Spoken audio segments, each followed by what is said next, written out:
ഒരു മനുഷ്യനും അടിപ്പിക്കാത്തവന്റെ അറയ്ക്കുന്നവന്റെ കയ്യിൽ നിന്ന് ആഹാരം വാങ്ങി കഴിച്ചപ്പോൾ നിശ്ചയമായിട്ടും യേശു ഒരു സുവിശേഷം അവനോട് പറയാതെ പറഞ്ഞിട്ടുണ്ട്.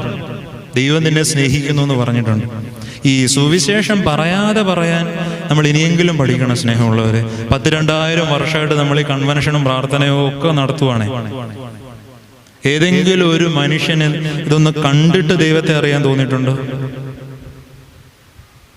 എത്ര നമ്മൾ പറയാൻ മിടുക്കരാണ്. നമ്മളിങ്ങനെ കുറെ നാളായിട്ട് പറയുന്നുണ്ട്.